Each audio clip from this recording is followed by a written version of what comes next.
Hello নমস্কার, welcome to it's by Madhulika, easy and tasty recipes by Madhulika. আমার রান্নাঘরে আপনাদের সকলকে স্বাগত। আজকে আমি একটা সম্পূর্ণ নিরামিষ বাঁধাকপির রেসিপি বানাচ্ছি, বাঁধাকপির দোরমা। এটা আমার মার রেসিপি এবং আমার মাই আমাকে বারবার বলেছে এটা শেয়ার করতে আপনাদের সকলের সাথে। আমি আজকে নিরামিষ ভার্সনটা শেয়ার করছি। মা নর্মালি এটা আমিষভাবে বানিয়ে থাকে, মাছ দিয়ে বানিয়ে থাকে। এই রান্নায় যে বাঁধাকপি লাগে সেটাকে বলা হয় নারকেলি বাঁধাকপি। বাঁধাকপি সাইজে অনেক ছোট হবে, কিন্তু একদম ঠাসা হবে, মানে ভেতরটা ফাঁপা হবে না, দেখবেন একদম যাতে ঠাস হয়, মানে ভেতরে যাতে বেশি ফাঁকা না থাকে। বাঁধাকপিটাকে 4 টুকরো করে কেটে নেব, এমনভাবে কাটবো যাতে লেগে থাকে একটার সাথে একটা, ওই জন্য গোড়াটা কিন্তু অনেকটাই থাকছে, আর খানিকটা গোড়া আমি কেটে ফেলে দিচ্ছি। প্রত্যেকটা বাঁধাকপির টুকরো এইভাবে একটা সুতো দিয়ে আমি বেঁধে নিচ্ছি, কাঁচি দিয়ে কেটে বাকি সুতোটা আমি ফেলে দেব। এতে বাঁধাকপিটা খুলে যাবে না, ভাজবার এবং রান্না করার পরে বাঁধাকপিটা কিন্তু একসাথে লেগে থাকবে, সেই জন্যই এরকম করে নেওয়া। এবং রান্না হয়ে গেলে লাস্টে সুতোটাকে কেটে আমরা খুলে ফেলে দেব মনে করে।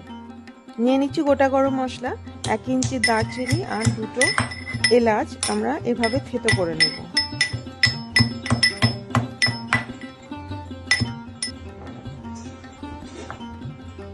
আর লাগছে হাফ কাপ মটরশুঁটি।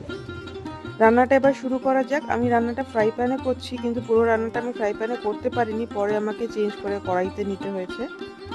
ফ্রাই প্যানে আমি নিয়ে নিয়েছি 4 টেবিল স্পুন রিফাইন্ড অয়েল। আমি এখানে রাইস ব্র্যান অয়েল নিয়েছি, আপনারা যে কোনো রিফাইন্ড অয়েল নিতে পারেন। প্রথমেই ফুলকপিটাকে আমি ভেজে নেব। একটা পিঠ 2 মিনিটের বেশি কিন্তু ভাজবো না, এবং হাই ফ্লেমে ভাজবো। তেল একদম টেনে নেবে, তাতে কোনো অসুবিধা নেই, যেই তেল আছে সেইটাতেই কিন্তু ভাজা পুরোটা হয়ে যাবে। 2 মিনিট বাদে উল্টে দেবো, ঠিক এইভাবে। দেখতে পাচ্ছেন লাল একটা সুন্দর রং চলে এসছে, গোল্ডেন কালার। এটা কিন্তু লো ফ্লেমে একেবারেই ভাজবো না, সবসময় হাই ফ্লেমে ভাজবো। ভাজা হয়ে গেছে, বাঁধাকপিটা তুলে নেব। ঠিক এইরকম ভাজা হবে, লাল লাল হবে, কিন্তু ভেতরটা কিন্তু পুরো কাঁচা থাকবে। দোরমার গ্রেভির জন্য একটা পেস্ট বানিয়ে নেব। তার জন্য একটা মাঝারি সাইজের টমেটো 8 টুকরো করে কেটে নেব। নেব 8টা থেকে 10টা কাজু বাদাম আর 2 থেকে 3টে কাঁচা লঙ্কা। প্রথমেই কাজু বাদাম আর কাঁচা লঙ্কাটা মিক্সিতে ঘুরিয়ে নেব, ঠিক এরকম। তারপরে টমেটোটা অ্যাড করে আমরা একটা পেস্ট বানিয়ে নেব। রান্নাটা শুরু করা যাক। প্রথমেই নিয়ে নেব 1.5 টেবিল স্পুন রিফাইন্ড অয়েল। আমি রাইস ব্র্যান অয়েল দিয়েছি অ্যাজ ইউজুয়াল। আর 1 টেবিল স্পুন ঘি দিয়ে দেবো। গোটা গরম মশলা ফোড়নে, খুব সুন্দর একটা গন্ধ বেরোবে, ততক্ষণ আমরা এটাকে ভেজে নেব। দিয়ে দেবো একটা গোটা শুকনো লঙ্কা, ফাটিয়ে দিতে হবে, নাহলে কিন্তু ফাটবে। আর দেব জিরে, 1/4 টিস্পুন জিরে। জিরেটা যখন ভাজা ভাজা হয়ে একটা সুন্দর গন্ধ বেরোবে, তখন আমরা দিয়ে দেবো প্রথমেই নুন, যাতে এরপরে যেটা দেব তাতে যাতে তেল না ছিটকায়।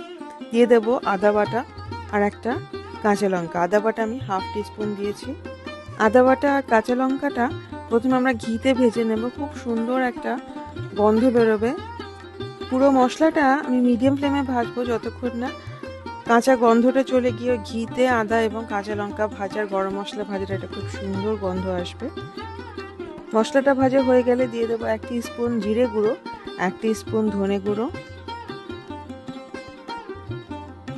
আর জল দিয়ে এবারে মশলাটাকে আবার আমরা কষাবো, যতক্ষণ না মশলা পুরো কষে তেল বেরিয়ে আসে।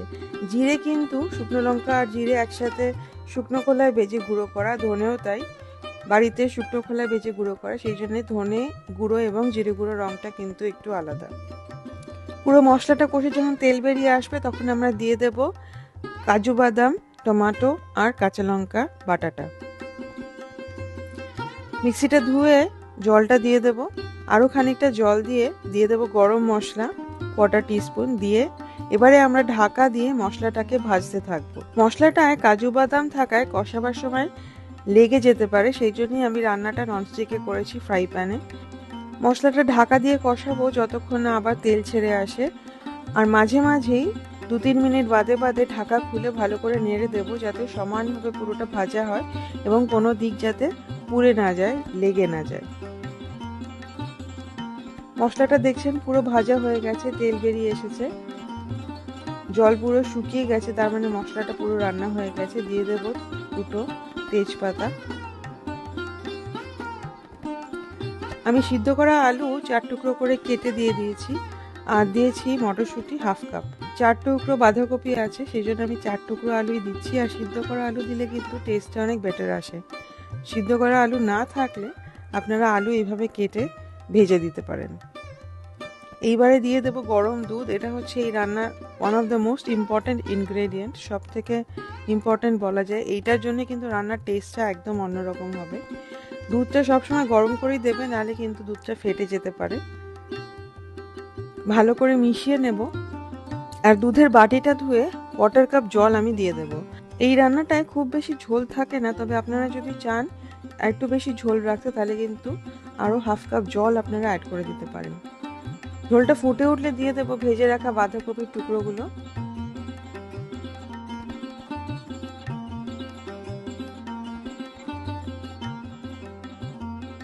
দিয়ে এবার ঢাকা দিয়ে আমি 2 মিনিট রান্না করব।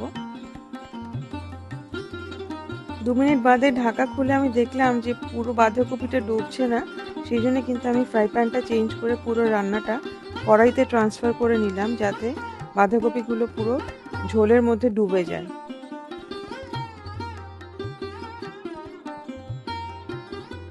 এতে বাঁধাকপিতে খুব সুন্দর টেস্ট আসবে একসাথে, আর বারবার উল্টাতে হবে না। বারবার উল্টাতে গেলে কিন্তু ভেঙে যেতে পারে, সেই জন্যই এটা কড়াইতে ট্রান্সফার করে নিলাম আমি।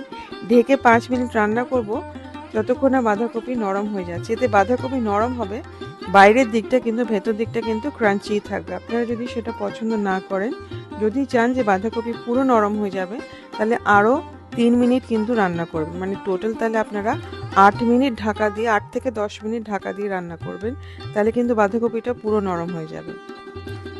এবারে দিয়ে দেবো চিনি। আমি হাফ টিস্পুন চিনি দিচ্ছি, এর থেকে বেশি চিনি দেওয়ার কিন্তু দরকার নেই। আর দেবো 1 টিস্পুন ঘি। ভালো করে মিশিয়ে নেব, কিন্তু একটু সাবধানে, সুতো বাঁধা থাকা সত্ত্বেও কিন্তু ভেঙে যেতে পারে। তবে সুতো বেঁধে নিলে সেই চান্সটা অনেকটাই কমে যায়। ভালো করে মিশিয়ে এবারে দিয়ে দেব কাঁচা পাকা লঙ্কা। কাঁচা পাকা লঙ্কা দেওয়ার পরে গ্যাসটা বন্ধ করে আমরা এটাকে ঢাকা দিয়ে রেখে দেবো অ্যাটলিস্ট 10 থেকে 15 মিনিট। তারপরেই সার্ভ করার জন্য রেডি হয়ে যাবে বাঁধাকপির দোলমা।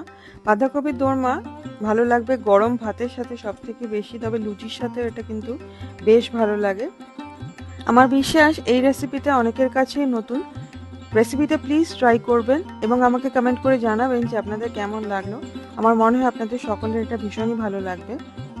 রেসিপিটা ভালো লাগলে প্লিজ শেয়ার করবেন। আমার channel it's by Madhulika, easy and tasty recipes by Madhulika অবশ্যই সাবস্ক্রাইব করবেন। আমি প্রত্যেক মঙ্গলবার, বৃহস্পতিবার এবং শনিবার আমার পছন্দের কিছু রেসিপিস, যেগুলো আমার মনে হয় আপনাদেরও ভালো লাগবে, নিয়ে আসি আপনাদের জন্য, শেয়ার করি আপনাদের সাথে। আমার সাথে থাকবেন, খুব ভালো ভালো রান্না করবেন, ভালো থাকবেন। দেখা হবে খুব শিগগিরই একটা নতুন রেসিপি নিয়ে। সার্ভ করার সময় কিন্তু মনে করে প্রত্যেকটা বাঁধাকপির সুতো কেটে বার করে নেবেন। Happy cooking. Thank you.